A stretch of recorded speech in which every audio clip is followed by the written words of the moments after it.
Arlington Row. By day, it is all honeyed stone and quiet windows. By night, someone keeps count, and someone does not stay. He had come for the view, that was all.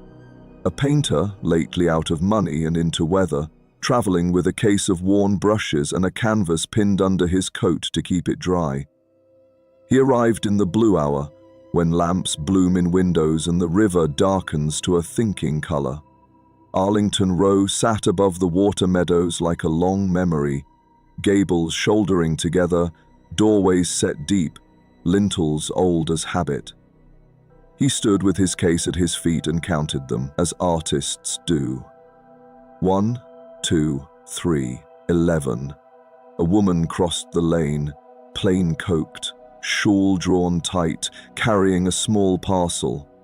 She moved without hurry, as if stepping time to a tune only she could hear. Her shoes made no sound on the wet stones. "Evening," he began, because one says something. She did not turn. At the 6th doorway she paused, leaned, as if to listen for laughter within, and then she was simply not there. No door had opened, no latch had clicked. There was the wet lane, the hush of the river, an afterdraft against his face, as though someone had passed quickly by.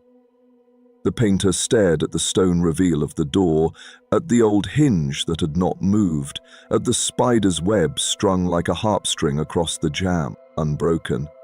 He stood long enough to feel foolish. The cottages kept their counsel. Up the lane, a figure turned the corner and stopped. A tall shape in a dark coat, brim low, shoulders squared, as still and watchful as a gatepost. The painter lifted a hand. "Excuse me?" The watcher did not answer. Nor did it come on. It remained where the lane narrowed, as if measuring him against the cottages, and then it was gone. Not around a bend, but by no longer being looked at. He slept that night at a farmhouse by the ford, told himself he'd eaten too little and walked too much, and returned at first light to paint before coachloads arrived. The row was different by morning, polite, industrious, almost cheerful. He sketched lintels, set perspective lines, and lost himself in the old pleasure of right angles behaving. When he lifted his head, the woman was standing at the far end, parcel in hand. She faced the cottages, not him, and, as if waiting to be let in. "Good day," he tried again. She did not turn. She crossed to the 7th door, no, the 6th, he corrected. The count had slipped, and leaned, again that sense of listening, and again nothing opened. She was not there.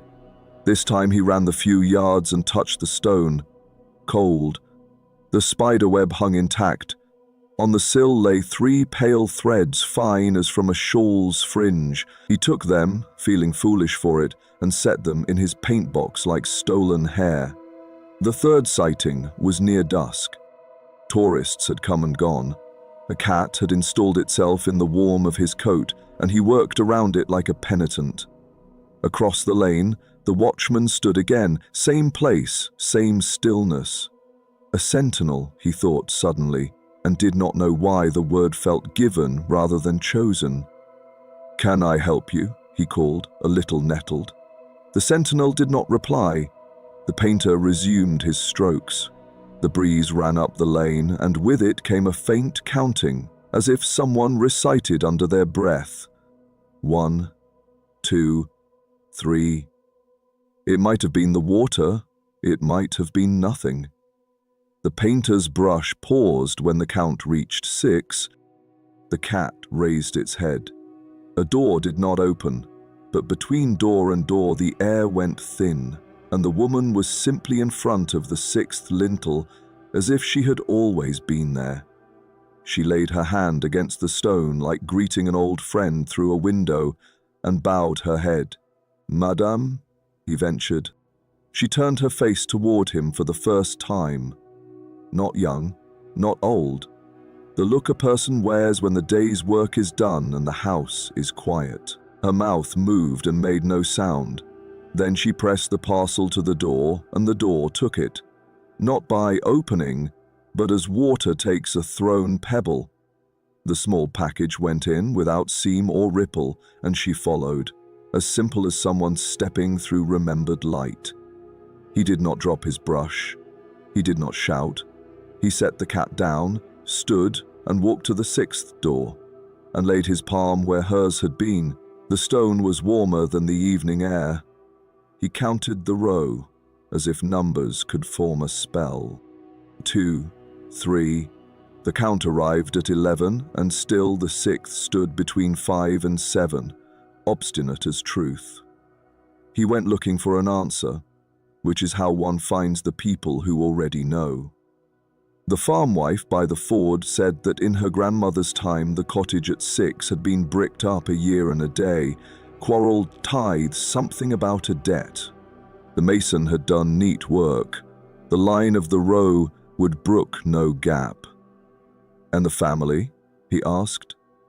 "Went round by 5, she said, and took their supper by 7. It's what people do." An old man on the church path offered a different tale. A woman who kept back a loaf to feed a traveller, and was turned out for it. "Kindness is counted last," he said, "and best." A child, overhearing, insisted there had always been only 10 doors. When corrected, she smiled the scratch-clean smile of children and said, 11, if you're wanted. The painter stayed a second night, then a third. He sketched the cottages in 3 lights, waited for the sentinel and for the woman, and on the 4th evening, when the lane had settled into itself, they obliged him. The sentinel stood at the top of the lane, brim low, counting without lips. The woman came without footstep to the 6th lintel, pressed her hand to the stone and bowed. "Please," the painter whispered, not sure to whom he spoke. "What is it you want me to see?" The sentinel lifted its head, just enough to let him know it had heard. A quiet passed down the row like a hand over cloth. The woman placed her parcel to the stone. The stone received it. Her fingers followed, then her sleeve, then the small, remembered weight of her.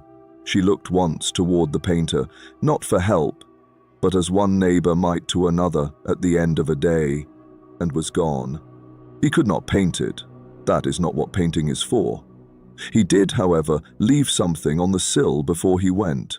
3 fine threads from his own scarf, knotted with the 3 he had found.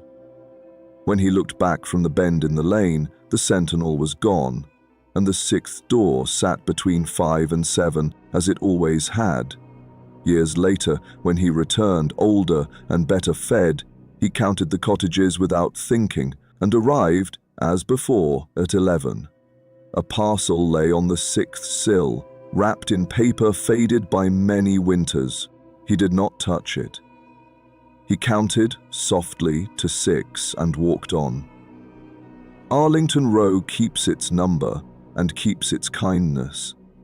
If you pass at dusk and feel yourself counted, take no fright.